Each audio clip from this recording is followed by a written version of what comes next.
never like gave orders. I never had to say, hey, everyone, here's what we're doing this. I never had to say that. The caveat is we're in a gunfight and, you know, I need you to take your element over that building. Yeah. And even then, it's a strong suggestion because I might say, Jordan, take that building over there. You might look back at me and say, negative. The reason you're saying that to me is because there's something that you see that I don't see. So the idea of barking orders and that idea that the military or any organization can be run through authoritarian dictatorship, look, you can make it work for a little while, but it's not a long-term solution, and that's what we've got to watch out for. The solution to your problem is not going to be found in the problem. It's not going to be found in there. You have to get out of the problem so that you can look at it, make an assessment, and you can assess how to solve the problem or whether you need to solve the problem or not. I mean, there's a lot of things in my life right now where I shrug my shoulders and go, okay, it's okay. Oh, someone's saying this. Okay, roger that, carry on, no factor, move on. And then occasionally you go, okay, this is something I need to contend with. This is something I need to deal with. This is something I need to shape or adjust or move or solve, to use your word. And the reason I laugh when I say that is because problems, you have to get in there, but if you take a step back, you can usually say, oh, a little adjustment here, a little adjustment there, and that thing's gonna sort itself out. War is a nightmare. War is awful. It is indifferent and devastating and evil. War is hell. But war is also an incredible teacher, a brutal teacher. And it teaches you lessons that you will not forget. In war, you are forced to see humanity at its absolute worst. And you are also blessed to see humanity in its most glorious moments.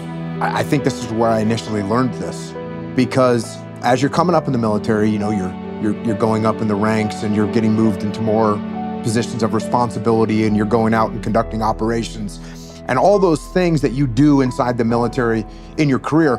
And what I found more than anything else was where I got gratification and what felt like I actually did something good was when I'd see a guy that I had worked with, that I had mentored, that I had trained, when I'd see them step up and excel.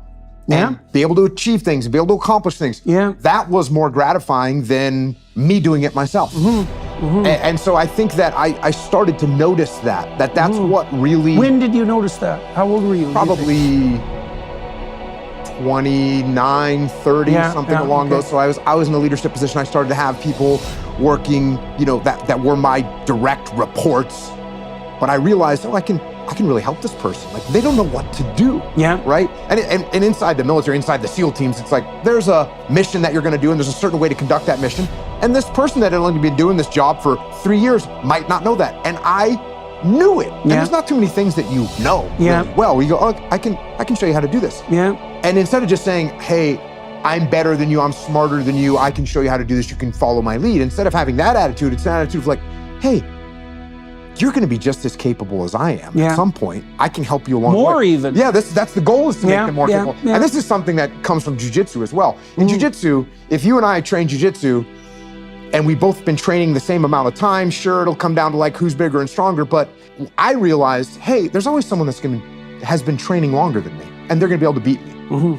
That doesn't make them a better human being than me. It just means that they've been training longer for me. And that applies to just about everything, right? So if the skill of being a SEAL and planning a mission, oh, I might be better than you right now, but over time, I should be able to train you and you should be able to, like you said, get better than I am. And so I felt that left the biggest mark on my soul of being able to help people out. And then when I got out of the military and I started kind of teaching the same leadership principles that I had learned, and then I started getting that same feedback. And then with writing kids' books, like that was a whole new level. When you have a kid that comes up and says, hey, I did my first pull-up, or I got an A on my math test, or I learned all my times tables, and the parents like have tears in their eyes and saying thank you. Yeah, this is one of those situations where you and I had a discussion about the science and the practical application aligned. So my original experience with detachment was, and this is one of those moments where, you know, I said a lot of times things are just small moments over time and you make a little adjustment. This is one of those moments in my life, And I wrote about leadership strategy and tactics where I recognized, like in a moment, what detachment was and how helpful it was. I'm on an oil rig doing a training mission. My whole platoon is in a skirmish line looking at a large area of the oil rig that we're supposed to be clearing. Again, this is not combat. This is in the 90s. There's nothing going on. We're just doing training. And I'm standing in this skirmish line. And by the way, I'm the youngest and most junior guy in my platoon. And I'm standing there looking down the sight of my weapon, and I'm waiting for someone to make a call and tell us what to do. And I wait for 5 seconds, and I wait for 10 seconds, and I wait for 20 seconds, and no one's saying anything. And we're waiting for a leader in my platoon to make a call, to tell us what to do, to tell me what to do. War teaches you about sorrow and loss and pain. And it teaches you about the preciousness and the fragility of human life. And in that fragility, war teaches you about death. But war also teaches you about brotherhood and honor and humility and leadership. And unfortunately, war teaches you the most when things go wrong.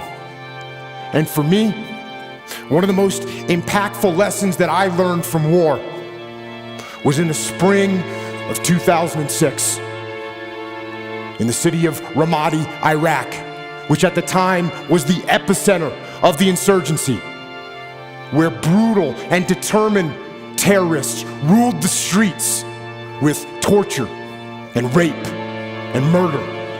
And it was in one neighborhood of that city during an operation that I was in charge of when all hell broke loose. We had multiple units out on the battlefield fighting the enemy. We had friendly Iraqi soldiers, we had US Army soldiers and US Marines, along with small elements of my SEAL team. And then the fog of war rolled in with its confusion and chaos and mayhem, and with its gunfire and enemy attacks and screaming men and blood and death. And in that fog of war, through a series of mistakes and human error and poor judgment and Murphy's Law and just plain bad luck. But there's one more area, right, between resistance and insubordination, and I believe that this other area is disrespect. You got someone that's throwing comments at you. You got someone that's undermining you. You got someone that's making you look bad. When you demand respect, you lose respect. So when someone's being disrespectful to you and you just demand respect from them, their respect for you doesn't go up. But if you were to say, let's debrief. I got a question the other day about how to handle insubordination. How do I handle insubordination? And I think as you go to answer that question, you actually have to think through some things. You have to think about this. What is insubordination? What does that mean? Is it, oh, they're not following my instructions? Is it that they're asking some pointed questions? Is it some level of sabotage that you can see happening? I think you have to clarify what you mean by insubordination, because when we hear the word insubordination, when I hear the word insubordination, what we think of is some outright mutinous behavior or just defiant rebellion. A horrendous firefight broke out. But this firefight, it wasn't between us and the enemy. This firefight tragically was between us and us. Friendly forces against friendly forces. Fratricide. The mortal sin of combat. And the most horrific part of war. And when it was over and the fog of war lifted, one friendly Iraqi soldier was dead, 2 more were wounded, one of my men was wounded, the rest of my SEALs were badly shaken. And it was only through a miracle that no one else was killed. And it was reported up the chain of command what had happened. That we had fought and wounded and killed each other. And when we got back to base, things didn't get much better. There was a message waiting for me from my commanding officer, and it said, shut down all operations. It said that the commanding officer, the master chief, and the investigating officer were inbound to my location. And they told me to prepare a debrief to explain exactly what had happened on the operation and what had gone wrong. Right, let me ask you this, when you hear the word insubordination, you're not thinking, you're thinking something pretty extreme, right? UCMJ violation. Right. Yeah, this is a major deal. And I think that type of insubordination doesn't really happen that often. I mean, it just doesn't really happen that often. I think most of the time when people use the word insubordination, what's really happening is what I said earlier. Maybe, someone's not following instructions exactly. Maybe someone's asking questions in a group, where it's like, why are we doing this? That type of thing. And I don't think that's insubordination. I think that's resistance. I think that's what I'm going to call resistance, which I think is a normal thing that's going to happen to you as a leader. There will be resistance from your team. You have to expect it. You have to embrace it. And when I feel that type of resistance, I have to think to myself, guess what? I'm getting this resistance because of me. It's my fault. That's what's actually happening. I haven't explained something correctly. There's some part of this that they don't understand or that I haven't explained well. There's why am I having a problem convincing them of the plan? Why? That's got to be on me. Why can't I communicate properly? Why haven't I built a better relationship with this individual? Are they giving me this resistance because I've become too familiar? Do I have a relationship that's too close? Have I become a friend instead of a leader? So all those things require me to ask myself, okay, what mistake did I make and how can I fix it? How do I fix it? Do I build a better relationship? Or if I've got too close of a relationship, do I slowly reinstate boundaries? If I feel like they are not buying into the plan, do I let them come up with a plan so they get buy-in? If they're not understanding my communications, how do I make my communications more simple and clear? So all those things are my fault, and all those things are a way to stop and that's that attitude, that resistance is what I think people often refer to as insubordination. Now, like you said, if you're talking, uncontrollable terror inside your team, then you have to take actions to discipline and remove them. This isn't even really that much of a question, right? If you've got someone that is insubordinate, then you need to discipline them and you need to counsel them and you need to remove them. Either they fix themselves or you remove. You need to escalate the escalation of counseling very quickly. Okay, in the SEAL teams, for example, it is very seldom that someone gets kicked out of the SEAL teams for insubordination. I mean, I can think of maybe one or two examples in my whole career. Bad behavior, yes, but bad behavior that they did something stupid and they would come back and apologize. They weren't insubordinate, they just did something stupid. Very seldom would someone actually have straight up insubordination. But there's one more area, right, between resistance and insubordination, and I believe that this other area is disrespect. Right now we have another area of disrespect. You got someone that's throwing comments at you. You got someone that's undermining you. You got someone that's making you look bad. So, and I think that can be mistaken for straight up insubordination. Who the hell's Babin think he is? Trying to call me out and it's right in front of everyone. Like that, team guys would do dumb things to each other. Like, it's dumb, and sometimes they could be disrespectful. And if someone's sensitive, that can sting somebody. I'm just thinking of, for some reason I thought of vehicles. We're always doing dumb things in vehicles. But let's say you had one of your guys and they're going to pick you up, at a restaurant or pick you up in front of the barracks. And so, they're sitting there waiting for you, walk up and they pull ahead a little bit. You walk up to the door again, they pull it. Right? That could be, you're joking around, cool.